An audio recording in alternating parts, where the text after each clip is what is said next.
This video is for Lucy, and she's struggling how to find out lengths and angles in right angle triangles using Sohcahtoa. This is one of the hardest topics in GCSE, so don't worry, I understand.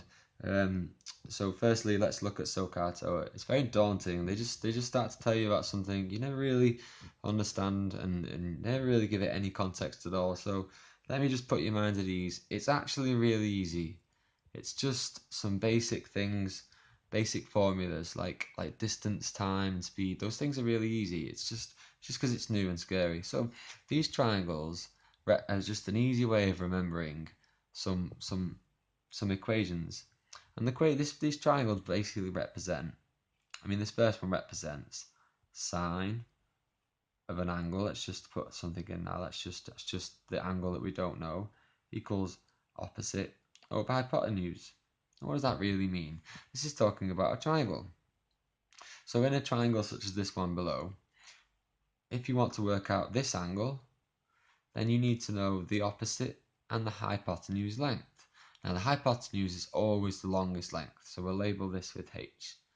And the opposite is always the angle that's opposite, because you have a choice between opposite and adjacent. So we've got these two lengths here. So I said angle before. We've got these two lengths, this length and this length. Now, clearly this is adjacent because it's closest to it, and so then this must be opposite because it's furthest away. So now we know how to label our triangles. You can you can use these labels and the lengths that they would come with into these formulas. So this might have a length, for example, of, I don't know, let's just say 3. So let's say the opposite was 3, and let's say the hypotenuse was let's say the hypotenuse was 6. So now, because this is a formula, these are formulas with 3 variables. We've got this angle, we've got a length, and we've got a length. So they're always going to give you 2 of them. So when I constructed a question just in that moment, I knew I had to give you 2 bits of information. Now I've given you 2 lengths. Now all you've got to do is make sure you know which lengths are which. The hypotenuse is always really easy. It's the longest one. It's the big long length. So we can just put this information inside our formula. So I can replace this bottom one. And I'm literally going to replace it so it looks nice and tidy for you. Okay, I'm going to replace the hypotenuse with 6. You can't do this on paper, but you can do it on the iPad, which is great. And replace, well, we just need to know what this one is here. And it really is, it's only ever going to be a choice between the opposite and the adjacent. So just describe to you it's the opposite. It is the opposite because it's opposite the angle we're talking about. I know there's 2 angles.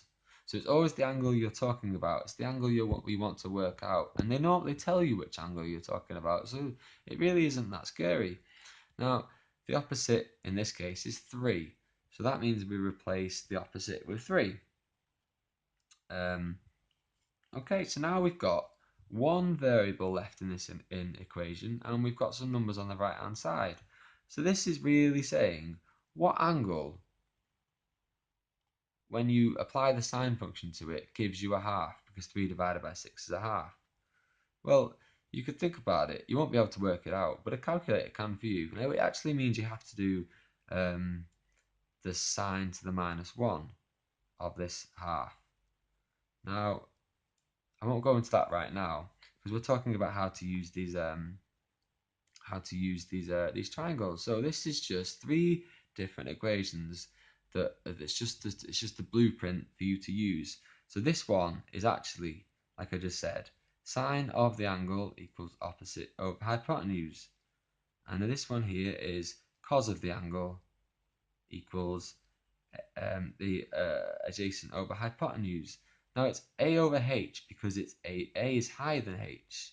Now there's another way of reading this. This is why they write it in a triangle, because there's nice ways of doing it. So you can also see this as cos of the angle times by h equals a. Now that's just done by rearranging. You can put this h up here and it'll be h times cos. So you can either rearrange the one that we know. You can take this really simple blueprint one, or you can look at the triangle and see that it's the 2 at the bottom equals the top one. 2 times together, the bottom 2 times together equals the top one. It's the same thing. It's just rearranging done for you basically. It's just an easy way to remember it. Don't get scared. So I'll rewrite this one now. So cos of the angle times by h equals A. So, as I said to you, you can rearrange it or you can read it by looking at the triangle. So now I'll show you what I mean by the last one. Oh, hold on. Firstly, I'll just look at the first one. So again, it's the bottom two times together give you the top one. Or you cover it and say sine of the angle equals O over H. H also equals O over S. And that's done by rearranging, by swapping these two. So really, this triangle gives you three different equations to look at.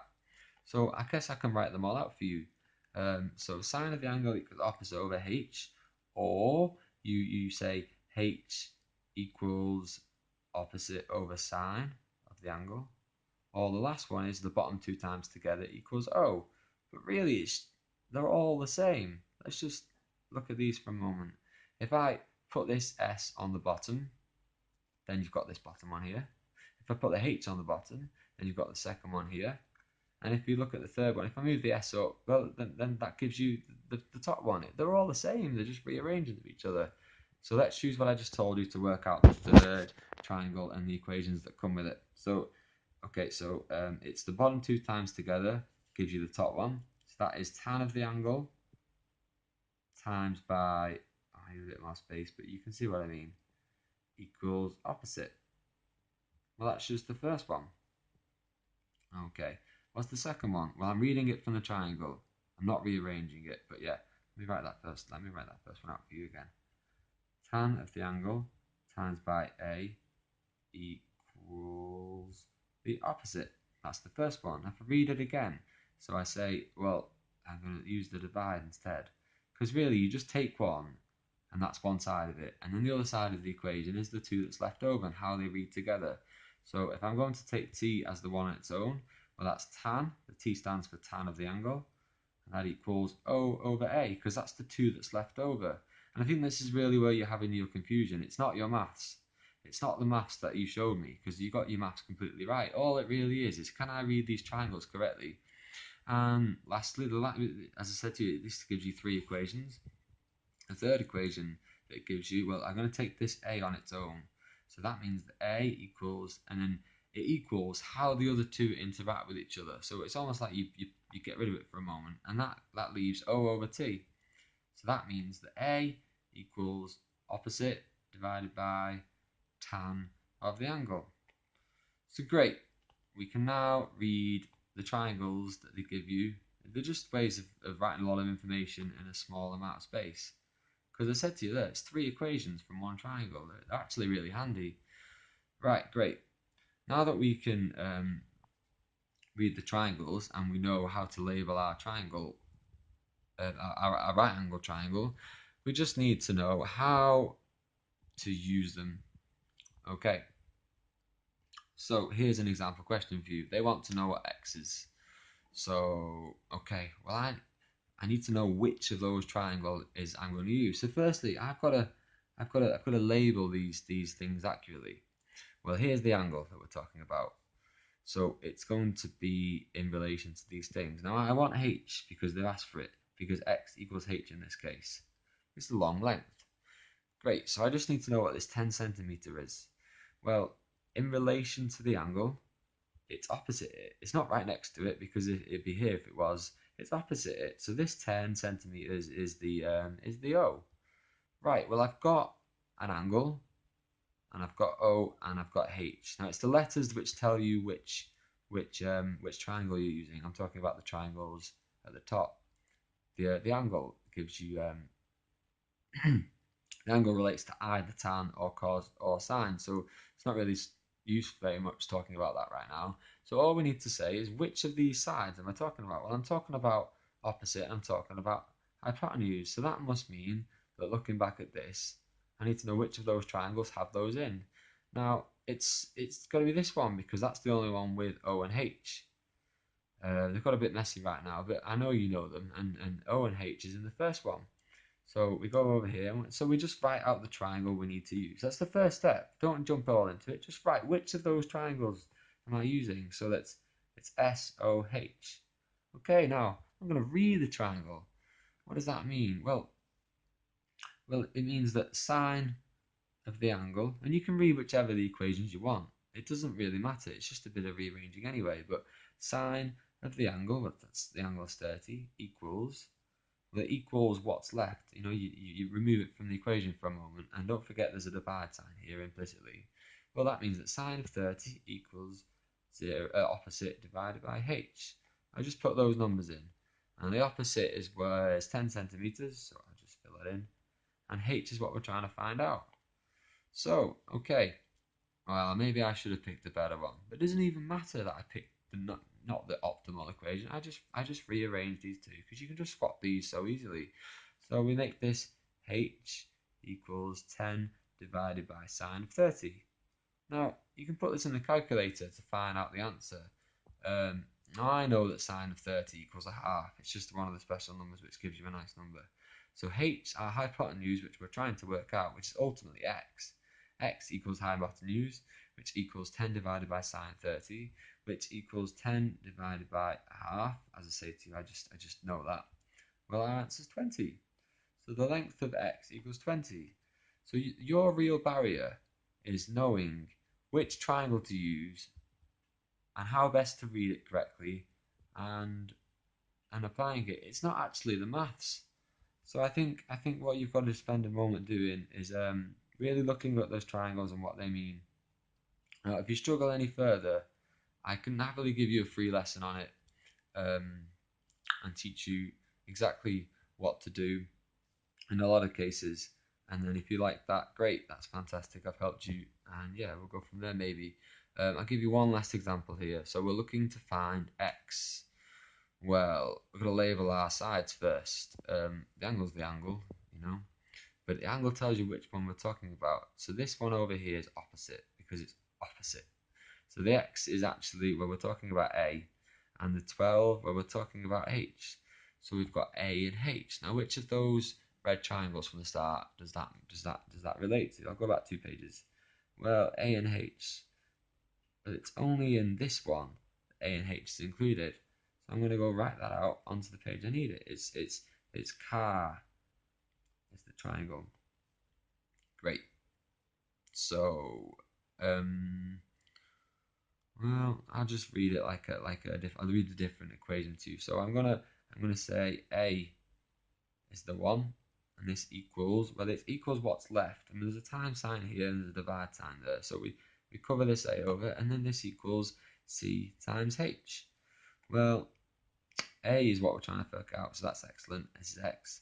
C is, well, that stands for cos of the angle, and the angle is 60. And H stands for 12. Well, great. That's just really easy to work out. You just put that in the calculator. Now, once again, if you put that in the calculator, you'll end up with an answer of 6 because this cos of 60 actually equals a half. I gave ourselves some nice easy numbers to work with just to easily fly through the question. So our x equals 6. It equals 6 because it's cos 60 times 12. Those are the numbers from the question. And we know it's cos times h because of the formula triangle. This is just like a recipe. This is like baking a cake. It's overwhelming because it's new and it's scary. So, but I encourage you not to be scared because really, once again, it's just reading these triangles correctly. So I'm going to just do one more triangle for you, and we're going to read these triangles good and properly. So let's do the so triangle. Now this means that there's a divide sign here and there's a time sign here, and it's best to read the one that you don't know. So if I don't know the opposite and I'm trying to work it out, I'm best off saying I want to know the opposite, and this equals what have I got to read that's left there? Well, it's s times h. If I don't know the hypotenuse, I better start with that. So h equals, well, I'll cover the h so I can see what's left. So I'll cover this one left-handed, but if I cover the h, well, that means that there's o divided by s left. So I put that in, and then you can just fill your numbers in. Lastly, if I want to know what the angle is, well, I better start with that little bit. So sine of the angle equals, well, I cover the s, and that leaves me with O divided by h. Okay, O divided by h. So once I work out what O divided by h is, it might give us a number. Let's just say the number is half. Well, the angle, sine of the angle equals a half. So you have to do the inverse of both these things. And that means that the angle equals sine to the minus 1, which is the same as saying the inverse. I can't quite fit this on, but yeah, sine to the minus 1 over half. Right, I hope that helps. If not, please send me a message and I'll maybe arrange a session for you. And once again, I reiterate that it is free the first time. Maybe it'll do some use. Right, yeah, lots of luck. Goodbye.